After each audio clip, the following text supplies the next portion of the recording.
بسم اللہ الرحمن الرحیم۔ میرے معزز بھائیوں اور میری پیاری بہنوں، اگر آپ ماہ رجب کے مہینے کی ابھی تک برکتیں حاصل نہیں کر سکے تو نماز عصر کے بعد آپ نے قرآن کریم کی وہ آیت مقدسہ پڑھنی ہے جو پورے قرآن کی سردار آیت ہے، کیونکہ اس میں کوئی شک نہیں ہے کہ جو بندہ نماز عصر کے بعد ماہ رجب کے مہینے میں اس آیت مقدسہ کو پڑھتا ہے وہ اللہ کے فضل و کرم سے رزق کے دروازے کھل جاتے ہیں۔ اگر آپ بہت جلد مالدار ہونا چاہتے ہیں اور رزق میں وسعت چاہتے ہیں اور یہ آپ چاہتے ہیں کہ کبھی کسی کے محتاج نہ ہو تو اللہ کی رحمت سے یہ عمل کریں۔ دیکھیں، جس طرح ماہ رجب کا مہینہ عظمت فضیلت والا ہے اور برکتوں والا ہے، اسی طرح عصر کے بعد کا وقت بہت ہی بابرکت ہے۔ یہ وہ وقت ہے جب فرشتے بدلتے ہیں، یعنی نیکیاں لکھنے والے فرشتے چلے جاتے ہیں اور دوسرے فرشتے آ جاتے ہیں، وہی اعمال دیکھتے ہیں اور ان میں اضافہ کرتے ہیں۔ اس لیے اس وقت ہر دعا قبول ہو جاتی ہے، ہر حاجت پوری ہو جاتی ہے، ہر مشکل آسان ہو جاتی ہے۔ اللہ کی رضا کے لیے اس وقت جو عمل کیا جاتا ہے اور جو قرآن کریم کی سردار آیت کو ماہ رجب کے مہینے میں پڑھ لیتا ہے، اس میں کوئی شک نہیں ہے کہ مغرب کا سورج غروب ہونے سے پہلے اللہ کے حکم سے رزق کی بارش ہوتی ہے۔ عمل بالکل مختصر سا ہے، کیونکہ یہ وقت بھی بالکل تھوڑا سا ہوتا ہے۔ آج کل عصر کے بعد تقریباً 1 گھنٹہ ہوتا ہے، تو یہ چند منٹوں کا عمل ہے۔ 2-4 منٹ اگر آپ یہ تسبیح یا قرآن کریم کی آیت مقدسہ 21 بار بھی نہیں پڑھ سکے تو پھر سمجھ لیں کہ آپ اپنی قسمت پر ظلم کر رہے ہیں، آپ اپنے آپ پر ظلم کر رہے ہیں، کیونکہ یہ آیت مقدسہ پڑھنے والے شخص کو اللہ تبارک و تعالی ایسی جگہوں سے رزق عطا فرماتا ہے جہاں کسی کا وہم و گمان بھی نہیں ہوتا۔ اس لیے آپ کو پتہ ہے کہ ماہ رجب کا ہر دن ہی برکت والا ہے، ہر لمحہ ہی برکت والا ہے، لیکن جو اللہ نے نماز عصر کے بعد کے وقت میں جو برکت رکھی ہے وہ شاید باقی اوقات میں نہیں ہے۔ سارے دن کا جو سردار وقت ہوتا ہے وہ عصر کے بعد کا ہے۔ ساری رات کا جو سردار وقت ہوتا ہے وہ تہجد کا وقت ہے۔ یہ بات جس بندے کو سمجھ آ جاتی ہے وہ اپنا وقت نہیں برباد کرتا، وہ وقت نہیں ضائع کرتا، وہ اس وقت میں اپنی تمام حاجتیں پوری کروا لیتا ہے، اپنی ہر مشکل حل کروا لیتا ہے۔ اس لیے دوستو، یہ تسبیح اتنی طاقتور ہے، یہ قرآن کریم کی وہ آیت مقدسہ ہے جس کے ذریعے لوگوں کو سرداری مل جاتی ہے۔ دیکھیں، قرآن مجید میں اللہ تبارک و تعالی نے اس وقت کے بارے میں فرمایا، حافظوا علی الصلوات والصلاۃ الوسطی، یعنی درمیانی نماز کی حفاظت کرو۔ 2 صبح 2 شام، یعنی 2 نمازیں اس کے بعد ہیں، 2 اس سے پہلے، اور یہ درمیانی ہے۔ اور اس کے بارے میں فرمایا کہ یہ خاص وقت ہوتا ہے، اس وقت کی حفاظت کرو۔ لہٰذا عصر کے بعد کا وقت غفلت میں نہیں گزارنا، اس میں اور کچھ کر سکیں یا نہ کر سکیں، کم از کم 1 سے 3 دن مسلسل آپ نے نماز عصر کے بعد قرآن کریم کی اس آیت مقدسہ کو 21 بار پڑھنا ہے۔ ترتیب سن لیجئے گا، طریقہ سن لیجئے گا، بڑی آسان ہے، بالکل مختصر سی، ہر شخص اس کو پڑھ سکتا ہے۔ جس کا بھی مقدر سویا ہوا ہے وہ اللہ کے حضور گر گرا کر اسے جگا لے، کیونکہ یہ چند منٹ آپ کی تقدیر بدل سکتے ہیں۔ انشاءاللہ آپ کی قسمت سنوار دیں گے۔ اس لیے مخصوص طریقے کے ساتھ اس کو پڑھا جاتا ہے۔ ایک خاص طریقہ ہوتا ہے جس کے ذریعے اللہ والے پڑھتے ہیں، پھر اللہ تبارک و تعالی ان پر کرم کی بارش برسا دیتا ہے۔ اس لیے اگر آپ یہ سارے انعامات جو آپ کے سامنے عرض کیے ہیں حاصل کرنا چاہتے ہیں تو پھر جلدی سے اس وقت کو اپنے لیے غنیمت سمجھیں اور اس ماہ مبارکہ کی تمام برکتیں حاصل کر لیں۔ اسی طرح جو لوگ نماز فجر سے سورج نکلنے تک اللہ تبارک و تعالی کا ذکر کریں، مجھے ان کے ساتھ بیٹھنا زیادہ پسند ہے۔ حضور فرماتے ہیں اس سے اولاد اسماعیل سے 4 غلام آزاد کرنے کے برابر ثواب ہے، اور میں ایسے لوگوں کے ساتھ بیٹھا رہوں جو نماز عصر سے سورج غروب ہونے تک اللہ کا ذکر کریں، یہ زیادہ پسند ہے۔ آپ نے تو صرف ایک آیت مقدسہ کو چند بار پڑھنا ہے، اس کے ساتھ کچھ اور تسبیحات ہوں گی جو آپ پڑھیں گے، اور دیکھیں پھر اللہ تبارک و تعالی کیسے آپ کے لیے اسباب پیدا کرتا ہے۔ اب ذرا توجہ رکھیے گا، نماز عصر آپ نے ادا کر لی، اس کے بعد آپ وہیں بیٹھیں جہاں بھی آپ نے نماز پڑھی ہے، گھر میں ہیں، مسجد میں ہیں، دنیا کے جس کونے میں بھی ہیں، جہاں بھی آپ، جس جگہ بھی آپ موجود ہیں، یہ ضروری نہیں کہ آپ اپنے گھر میں ہوں تبھی اس عمل کو کریں، باہر نہ کریں، بلکہ جہاں بھی ہیں آپ، نماز عصر کی اذان ہو چکی ہے، اس وقت آپ وضو کریں، وضو کرنے کے بعد نماز ادا کرنے کے بعد بالکل آسان لفظوں میں بتا رہا ہوں، کوئی اس میں ایسی بات نہیں ہے کہ آپ کہیں کہ مجھے سمجھ نہیں آ رہی ہے۔ ہر بچہ، بوڑھا، جوان اس بات کو سمجھ لے، دل پہ لکھ لے، یہ اس کے لیے فائدہ مند ہے۔ اللہ کے فضل سے اس کی زندگی بدل جائے گی، حالات بدل جائیں گے۔ جو بے اولاد ہیں اولاد کے لیے پڑھ لیں، جو بے روزگار ہیں روزگار کے لیے پڑھ لیں، جو جس مقصد کے لیے پڑھنا چاہیں اس کو پڑھتے جائیں اور انعامات حاصل کرتے جائیں۔ اب میں آپ کو بالکل ایک چیز بتانا چاہوں گا کہ آپ نے اس عمل کو، اس آیت مقدسہ کو پڑھنا باوضو ہے۔ دیکھیں نماز عصر کے بارے میں حضرت جابر رضی اللہ تعالی عنہ سے بھی روایت ہے،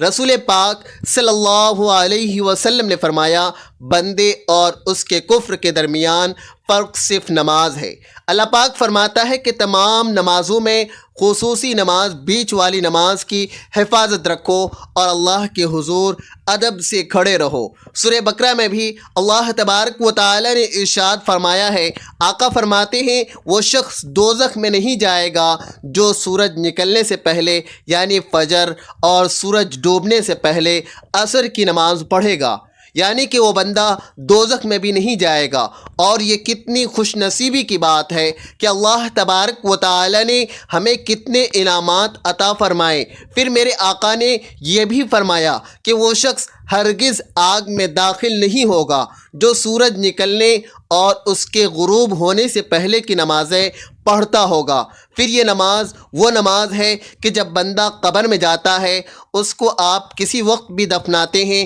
فجر کے بعد دفن کریں، ظہر کے بعد کریں یا عشاء کے بعد کریں، لیکن جب قبر میں اتارتے ہیں تو ہر قبر میں اترنے والے کو عصر کا وقت دکھائی دیتا ہے۔ تو یہ کتنی سادہ سی بات ہے، آپ کو سمجھ آ جانی چاہیے کہ یہ وقت عام وقت نہیں ہوتا ہے، یہ وقت تو اتنا مبارک ہے کہ اگر انسان چاہے تو اسی وقت میں ہی اپنا جینا اور مرنا مقرر کروا لے۔ تو اس لیے دوستو، نبی علیہ الصلاۃ والسلام نے فرمایا، جس کی نماز عصر چھوٹ گئی گویا اس کا گھر مال سب لٹ گیا، یعنی عصر مبارک نماز کا فوت ہونا بربادی اعمال میں سے ہے، یعنی اس کا سب کچھ برباد ہو گیا، وہ تباہ ہو گیا جس کی نماز عصر فوت ہو گئی، یا جس نے نماز عصر کو ضائع کر دیا تو یہ اس کے لیے بربادی ہے۔ لیکن آپ نے نماز عصر پڑھنے کے بعد وہیں بیٹھے رہنا ہے، چند منٹ آپ نے بس بیٹھنا ہے۔ عمومی طور پر ہم اتنا ٹائم ویسے بھی بیٹھ جاتے ہیں نماز عصر کے بعد، تو اس عمل سے اللہ تبارک و تعالیٰ کے حکم سے بلاؤں سے نجات مل جاتی ہے، ہر قسم کی بلاؤں سے حفاظت ہو جاتی ہے، ہر قسم کی پریشانیوں سے نجات مل جاتی ہے، ہر قسم کے دکھ اور مصیبتوں سے نجات مل جاتی ہے۔ دیکھیں اس وقت کوئی بھی شخص اپنے اوپر غم اور پریشانی کا انکار نہیں کر سکتا، ہر شخص کسی نہ کسی مرض کے اندر، کسی نہ کسی مشکلات کے اندر، کسی نہ کسی مصیبت کے اندر، کسی کو اولاد کا مسئلہ ہے، کسی کو روزگار کا مسئلہ ہے، کسی کو جاب کا مسئلہ ہے، کسی کو قرضے کا مسئلہ ہے۔ اس عمل کی بدولت بہت سارے لوگ کامیاب ہو رہے ہیں، ادھر عمل پڑھتے ہیں ادھر کامیابی مل جاتی ہے، ادھر وظیفہ مکمل نہیں ہوتا ادھر کامیابیاں آ جاتی ہیں، اس لیے ادھر وہ عمل کرتے ہیں، ادھر سے رزق کے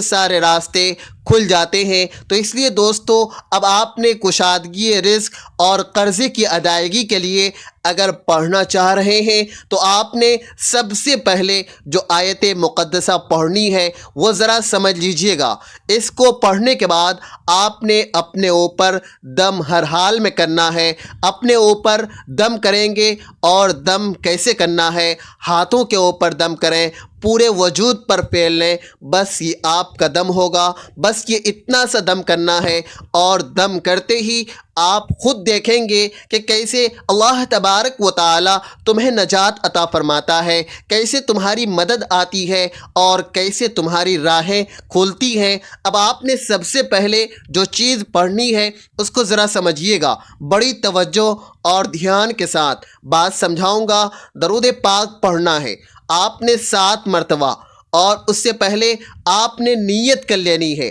مقصد کی۔ جو ہی نماز سے سلام پھیریں گے، آپ وہیں بیٹھے بیٹھے تعوذ اور تسمیہ پڑھیں گے، نیت کریں گے، یا اللہ میری فلاں مشکل، فلاں حاجت، فلاں پریشانی ہے، یا اللہ تو اس کو حل فرما۔ آپ نے اس ترتیب کے ساتھ اللہ تبارک و تعالی کی بارگاہ میں عرض کرنی ہے، اور اس فریاد کو 3 بار آپ نے دہرانا ہے۔ یا اللہ میری فلاں مشکل ہے، یا اللہ میری فلاں حاجت ہے، جو بھی آپ کا مقصد ہے، 3 بار آپ نے اسی طرح الفاظ کہنے ہیں کہ یا اللہ میری مشکل کو حل فرما، یا اللہ میری فلاں مشکل کو حل فرما، میری فلاں پریشانی کو دور فرما۔ اس طرح کہنے کے بعد آپ درود پاک پڑھیں گے۔ یاد رکھیں یہ تمام اعمال اسباب ہیں، اصل دینے والی ذات صرف اللہ تبارک و تعالی کی ہے۔ آپ نے درود ابراہیمی پڑھنا ہے، یہ بات بھی ذہن میں رکھیے گا کہ اس کے بعد آپ نے قرآن کریم کی ایک مکمل صورت پڑھنی ہے، وہ صورت جس کے بارے میں ہے کہ یہ رحمت بھری صورت ہے۔ اللہ تبارک و تعالی نے اس کے اندر رحمتوں کا ذکر کیا ہے، برکتوں کا ذکر کیا ہے، فضیلتوں کا ذکر کیا ہے، اور اس کو پڑھنے کے ساتھ ساتھ آپ کو وہ آیت مقدسہ میں بتانے کی طرف جا رہا ہوں کہ آپ نے جو چیز پڑھنی ہے اس سورہ مبارکہ کی صرف ایک آیت مقدسہ شروع میں آپ اس کو 70 بار پڑھیں گے، اور وہ آیت مقدسہ جس کو آپ نے چند بار پڑھنا ہے وہ بھی میں آپ کو بتا دوں گا۔ اور یہ وہ عمل ہے، یہ وہ آیت مقدسہ ہے جو یقین جانیں نبیوں رسولوں نے بھی پڑھی تو اللہ تبارک و تعالی نے ان پر کرم فرما دیا، جنگوں میں پڑھی گئی تو اللہ نے فتح عطا فرما دی، مصیبت زدہ نے پڑھی تو مصیبتیں اللہ تبارک و تعالی نے ختم کر دی۔ اب 70 مرتبہ جو پہلے آیت مقدسہ آپ نے پڑھنی ہے، پھر یہ دیکھیں اس کے اندر آج جتنی بھی چیزیں ہیں یہ اللہ تبارک و تعالی کا اسم مبارک صرف پہلی آیت مقدسہ میں ہے، اور اسی طرح اللہ تبارک و تعالی کے اسم مبارک جو الگ سے ہیں وہ نہیں ہے، صرف قرآن کی آیات اور ایک صورت ہے جس کو آپ نے پڑھنا ہے۔ تو دوستو اس لیے یہ سردار آیت کو پڑھیں، انشاءاللہ سرداری مل جاتی ہے۔ سرداری جو لوگ چاہتے ہیں کہ مجھے سرداری مل جائے، ہم لوگ نبی علیہ الصلاۃ والسلام کی خدمت میں حضرت جریر بن عبداللہ رضی اللہ تعالی عنہ بیان کرتے ہیں کہ نبی علیہ الصلاۃ والسلام کی خدمت میں حاضر تھے۔ آپ نے 14ویں رات کی چاند کی طرف دیکھا، پھر فرمایا تم لوگ اپنے رب کو اس طرح دیکھو گے جیسے اس چاند کو تم لوگ دیکھ رہے ہو۔ اسے دیکھنے میں تم کو کسی قسم کی کوئی مشقت اور تکلیف نہیں ہوگی، اس لیے اگر تم سورج کے طلوع ہونے سے پہلے اور غروب ہونے سے پہلے کی نماز کو پڑھ لو تو پھر اپنے رب کو ایسے ہی دیکھو گے۔ تو یہ کتنی خوش نصیبی کی بات ہے یار۔ میں تو جب یہ پڑھتا ہوں احادیث مبارکہ، میری ماں اور بہنوں، میرے دوستوں، میرے بھائیوں، جب آپ یہ عمل کریں گے تو آپ کو خود پتہ چلے گا کہ واقعی اعمال بھی مقدر بدلتے ہیں، اعمال کے ذریعے تقدیر بدلتی ہے، بدلنے والی والی ذات اللہ تبارک و تعالیٰ کی ہے، لیکن یہ اعمال وسیلہ بن جاتے ہیں۔ جیسے شفا دینے والی ذات اللہ تبارک و تعالیٰ کی ہے، مسیحا تمہارا ڈاکٹر بن جاتا ہے، دوائی بن جاتی ہے۔ اسی طرح یہ عمل اللہ تبارک و تعالیٰ کی رضا کے لیے، اللہ کو راضی کرنے کے لیے، جب اللہ راضی ہو جاتا ہے تو پھر جیسا اللہ سے مانگا جاتا ہے اللہ عطا فرما دیتا ہے۔ اب جو پہلی آیت مقدسہ آپ نے پڑھنی ہے اس کی تعداد میں نے 70 بار آپ کو بتائی ہے، اور یہ قرآن کریم کی اس سورت کی آیت مقدسہ ہے جس کو میرے آقا نے صحابہ کے سامنے بیان کیا تو صحابہ نے تعجب کیا اس کی عظمت اور شان کو سن کر۔ اس آیت مقدسہ کو پڑھنے والے اس کے الگ الگ بھی اعمال بتاتے ہیں، وظائف بتاتے ہیں، لیکن آج کے عمل کا ایک خاص بات بتا رہا ہوں کہ آپ نے اس آیت مقدسہ کو پڑھنا ہے۔ اللہ الصمد، اللہ الصمد، اللہ الصمد۔ اس کے اندر اللہ بھی اللہ کا نام بھی ہے، الصمد بھی اللہ کا نام ہے، ایک اللہ کا ذاتی نام ہے، ایک اللہ کا صفاتی نام ہے، لیکن یہ قرآن کریم کی آیت مقدسہ بھی ہے۔ اس کی تعداد بھی آپ نے دیکھیں کتنی بار پڑھنی ہے، یہ مختصر ٹائم لگے گا، کوئی زیادہ آپ کا ٹائم نہیں لگنے والا۔ اب اس کو پڑھتے ہوئے تقریباً جتنی تعداد میں نے بتائی ہے، کتنا ٹائم لگے گا؟ 2 منٹ لگ جائیں گے، زیادہ بھی لگ سکتا ہے۔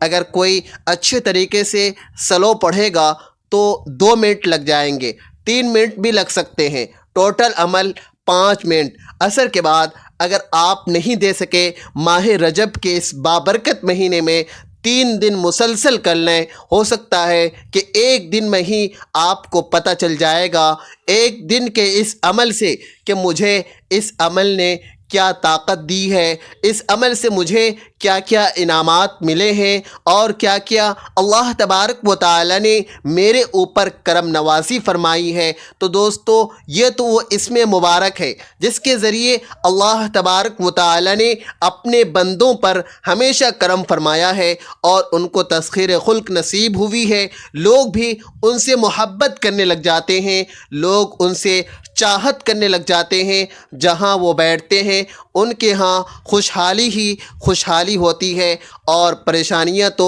ان کے قریب بھی نہیں آتی۔ پھر اس لیے دوستو اب آپ نے ذرا آگے چلنا ہے، آگے والی چیزوں کو بھی اسی طرح سنتے جائیے گا، پڑھتے جائیے گا، کیونکہ یہ وہ صورت مبارکہ ہے کہ جس کے بارے میں ہے کہ ایک شخص فوت ہو گیا تھا، جس دن مرا اسی رات اس کے باپ نے خواب میں دیکھا کہ وہ دوزخ میں ہے، اسے بیڑیاں پڑی ہوئی ہیں۔ اس کے باپ نے جب دوسری رات اپنے بیٹے کو خواب میں دیکھا تو وہ بہشت میں ہے، جنت میں ہے۔ باپ نے اسے کہا کل رات میں نے تجھے دیکھا تو جہنم میں تھا، آج بہشت میں ہے، جنت میں ہے، اس کی کیا وجہ ہے؟ اب اس نے کیا کہا تھا، اب سنیے گا ذرا۔ اس نے کہا کہ ایک آدمی ہم پر سے گزرا، اس نے ہمارے اوپر سورہ اخلاص کی تلاوت کی، اس کا ثواب ہمیں بخش دیا، اس میں سے یہ میرا حصہ ہے جو آپ دیکھ رہے ہیں۔ یعنی ایک بندہ راستے میں جاتا ہے، قبرستان کے پاس سے گزرتا ہے، ایک سورت کو 3 بار پڑھ دیتا ہے، اللہ تبارک و تعالی سارے قبرستان والوں کو اس سورت کا ثواب تقسیم کرے تو ان کی قبروں کو جنت بنا دیتا ہے۔ تو جب کوئی بندہ ماہ رجب کا وہ مہینہ جس میں را سے مراد اللہ کی رحمت ہے اور جیم سے مراد بندے کا جرم اللہ اپنی رحمت کے ذریعے معاف فرما دیتا ہے، اور با سے مراد بخشش ہے، یعنی کہ اس بندے نے جو نیکی کی ہوتی ہے اللہ تبارک و تعالی اس کی برکت سے رحمتوں کا نزول کرتا ہے، گناہ معاف فرما دیتا ہے اور اس پر اپنی رحمتوں کا سایہ کر دیتا ہے۔ تو پھر ماہ رجب کے مہینے کی ہمیں قدر کرنی چاہیے، کیونکہ اللہ تبارک و تعالی نے اس جیسا مہینہ ہمیں عطا کیا ہے۔ پھر یہ جو سورہ مبارکہ کی آیت مقدسہ ہے، اس کے بارے میں بیت المقدس جہاں کہ آقا علیہ الصلاۃ والسلام مسجد حرام سے مسجد اقصی جس کو بیت المقدس بھی کہا جاتا ہے، یعنی آقا علیہ الصلاۃ والسلام نے سفر معراج کیا، سفر کیا جو مسجد حرام سے مسجد اقصی کا سفر ہے، پھر مسجد اقصیٰ سے سدرۃ المنتہا، پھر قاب قوسین، پھر اللہ کی بارگاہ میں وہ بلندیاں، وہ ساری عظمتیں، وہ ساری شانیں آقا علیہ الصلاۃ والسلام نے وہاں دیکھی۔ اس لیے دوستو یہ وہ لمحات ہیں جو ہمیں ہر وقت اللہ تبارک و تعالی کی رحمت کے نزول کو بتلاتا ہے۔ 27 رجب کی رات آقا علیہ الصلاۃ والسلام تشریف لے کر گئے تھے اور دنیا سے چلے گئے تھے اللہ تبارک و تعالی کی بارگاہ میں، آسمانوں کی دنیا میں۔ اس لیے دوستو آقا علیہ الصلاۃ والسلام اس وقت حضرت ام ہانی رضی اللہ تعالی عنہا کے گھر میں آرام فرما رہے تھے اور وہاں سے حتیم کعبہ میں آئے، اور حتیم کعبہ مسجد حرام کے اندر ہے۔ گویا کہ باقاعدہ معراج کی ابتدا مسجد حرام سے ہوئی تھی، تو اس لیے آقا علیہ الصلاۃ والسلام نے پھر راستے میں کیسے کیسے مناظر دیکھے، جو منظر حضور نے دیکھا پھر وہ بیان فرمایا،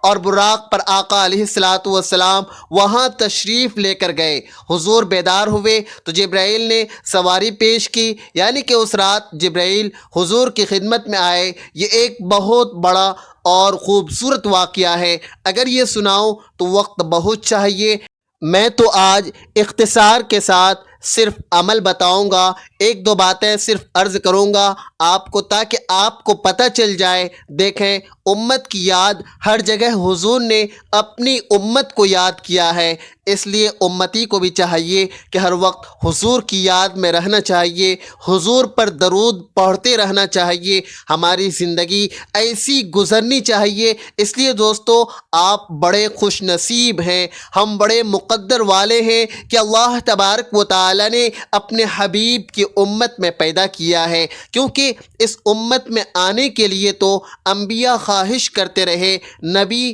دعا کرتے رہے یا اللہ ہمیں حضور کی امت میں پیدا کر دے، لیکن ہم خوش نصیب ہیں کہ ہماری آنکھ کھلی ہے اور ہمیں آقا علیہ الصلاۃ والسلام کا امتی بنا دیا گیا ہے۔ تو اس لیے دوستو ہماری خوش قسمتی ہے، ہم خوش نصیب لوگ ہیں، تو اس لیے ہمیں چاہیے کہ ہم اللہ تبارک و تعالی کا ذکر اس طرح کریں کہ اللہ بھی خوش ہو جائے اور اس کا حبیب بھی خوش ہو جائے۔ اب اس کے بعد قرآن کریم کی ایک عظیم صورت ہے جس کو آپ نے مکمل پڑھنا ہے، وہ بھی اس مہینے کی بڑی خاص بڑی اہم صورت ہے، کیونکہ آقا علیہ الصلاۃ والسلام جب سفر معراج پر تشریف لے گئے، وہاں آقا علیہ الصلاۃ والسلام نے جنت اور دوزخ کا مشاہدہ کیا، تو وہاں آقا علیہ الصلاۃ والسلام نے جو منظر دیکھا تو حضور نے بیان فرمایا، فرماتے ہیں کہ وہاں معراج کی رات میں نے ایک نہر دیکھی جس کا پانی دودھ سے زیادہ سفید اور شہد سے زیادہ میٹھا، برف سے زیادہ ٹھنڈا اور کستوری سے زیادہ خوشبودار تھا۔ اور حضور فرماتے ہیں کہ جب میں نے جبرائیل سے پوچھا جبرائیل یہ کس کے لیے ہے، تو جبرائیل علیہ السلام نے کہا یا رسول اللہ صلی اللہ علیہ وسلم یہ آپ کے اس غلام کے لیے ہے جو ماہ رجب کے مہینے میں روزہ رکھے گا، اللہ تبارک و تعالی قیامت کے دن اس کو اس نہر سے سیراب فرمائے گا۔ تو دوستو اس مہینے میں کوشش کریں ایک آدھ روزہ بھی ضرور رکھنے کی کوشش کریں، انشاءاللہ تعالی آپ کو اللہ تبارک و تعالی کا کرم نصیب ہوگا، رحمت نصیب ہوگی۔ دیکھیں جب یہ عمل کرنے کے بعد آپ نے دعا مانگنی ہے، دعا کے اندر آپ یہ ایک اسم مبارک پڑھنا ہے جس کے بارے میں بیان کیا جاتا ہے کہ جس وقت بندہ بے کسی میں ہو، مصیبت میں ہو، یعنی کہ سارے کے سارے راستے اس کے لیے بند ہو جائیں، کوئی اس کو کہیں سے امید نہ لگتی ہو، تو پھر بندہ اس طرح اپنے رب کو پکارے، تو 3 مرتبہ یہ دعا کے اندر آپ نے یہ اسم مبارک پڑھنا ہے، اور 3 بار یہ پڑھنے کے بعد 3 بار ہی اپنی حاجت کو طلب کرنا ہے۔ آپ نے یوں کہنا ہے یا ربنا یا ربنا یا ربنا، اس کے بعد 3 مرتبہ کہیں میرے رب، یعنی کہ آپ نے کہہ دیا یا ربنا میری یہ مشکل آسان کر دے، یا ربنا میری فلاں حاجت پوری کر دے، یا ربنا میری فلاں مشکل آسان کر دے۔ آپ نے دعا کے اندر اس طرح سے یہ الفاظ کہنے ہیں، تو آپ نے 3 بار ہی اپنے اس مقصد اور حاجت کا نام لینا ہے۔ اب وہ اسم مبارک، وہ آیت مقدسہ جو آپ نے پڑھی ہے، اس کے بعد آپ نے سورہ کوثر شریف کو پڑھنا ہے، بسم اللہ الرحمن الرحیم کے ساتھ پڑھنا ہے۔ تو یہ میں آپ کو جو ترتیب بتا رہا ہوں یہ بہت ہی زیادہ اہم ہے۔ اس کو آپ نے کوشش کرنی ہے کہ اس کو زبانی یاد کر لیں۔ ایک بار سمجھ نہ آئے ویڈیو دوبارہ دیکھ لیں، لیکن غلط نہ کیجیے گا، آگے پیچھے نہ کیجیے گا، تعداد میں کمی بیشی نہ کیجیے گا۔ یہ آپ کے لیے ہی بھلائی کی بات ہے، ورنہ بہت سارے لوگ جو ہیں وہ عمل کرتے ہیں لیکن کامیابی اس وجہ سے نہیں ملتی کہ انہوں نے صحیح نہیں کیا ہوتا ہے، تعدادوں میں کمی بیشی کر جاتے ہیں۔ شیطانی حملوں سے بچ کر مکمل کامل یقین کر کے اللہ تبارک و تعالی کی رضا کے لیے ان ساری باتوں پر عمل کر کے پھر آپ نے بیٹھنا ہے۔ اگر یہ بھائی کر سکتے ہیں تو پھر کریں، اگر نہیں تو پھر اپنا وقت کہیں اور صرف کر لیں۔ اللہ تبارک و تعالی نے ہمیں یہ اپنی زندگی میں پھر ایک مرتبہ یہ سعادتیں دی ہیں کہ ہم ماہ رجب کا مہینہ بھی پا رہے ہیں، آگے شعبان آئے گا، آگے رمضان آئے گا۔ اللہ کس کس کو نصیب کرتا ہے، خوش نصیب لوگ ہوں گے جو اس مہینوں میں خاص اعمال کر کے اللہ تبارک و تعالی کی رحمت کو حاصل کر لیں گے۔ اب آپ نے قرآن کریم کی اس سورہ مبارکہ کو صرف اور صرف 11 بار پڑھنا ہوگا۔ ایک بار بسم اللہ، باقی آپ بغیر بسم اللہ کے پڑھیں۔ اس طرح آپ کی 10 بار وہ بسم اللہ کے بغیر ہوگی اور 1 بار بسم اللہ کے ساتھ ہوگی۔ اس طرح آپ کی یہ 11 بار صورت مکمل ہو جائے گی۔ اس کے بعد اب مزید اس آیت مقدسہ کی طرف آتے ہیں جو انتہائی اعلیٰ درجے کی ہے، اور جو انسان جب یہ پڑھتا ہے تو اللہ تبارک و تعالی اس بندے سے خوش ہو جاتا ہے، جیسے میں نے آپ کو یا ربنا کا کہا ہے۔ اسی طرح یہ آیت مقدسہ جو اب میں بتا رہا ہوں، یقین جانیں یہ وہ وظیفہ ہے کہ جب بھی پڑھا ہے اللہ تبارک و تعالی نے اپنی رحمت سے سب کچھ بھر دیا ہے۔ وہ اتنی مشکل اور اتنی پریشانی جس انسان کو لاحق ہو، اور پھر جب اللہ تبارک و تعالی کی طرف سے اس کے لیے آسانی کے راستے پیدا ہو جائیں تو انشاءاللہ جب آپ پڑھیں گے تو آپ کو خود اس کا اندازہ ہو جائے گا۔ اور ایک شخص نے جب کسی کو اذیت دینے کا ارادہ کیا تو اس دوسرے شخص نے اس دعا کو پڑھا تو اللہ تبارک و تعالی نے اس کو اسی وقت محفوظ کر لیا۔ حضرت ابوبکر اجلی رحمۃ اللہ علیہ فرماتے ہیں کہ ایک مرتبہ میں ان کلمات کی برکت سے بڑی مشکل سے نکلا تھا۔ یہ کلمے ہیں بسم اللہ علی نفسی و اہلی و مالی۔ اللہ تبارک و تعالی ہم سب کا حامی و ناصر ہو، آمین۔ ناظرین، ویڈیو اچھی لگی ہو تو ویڈیو کو لائک کریں، شیئر کریں اور چینل کو سبسکرائب کرنا نہ بھولیں۔ کمنٹ باکس میں اللہ تبارک و تعالی کے 99 ناموں میں سے کوئی ایک نام ضرور ٹائپ کریں۔ ملتے ہیں اگلے ویڈیو میں۔ اللہ حافظ۔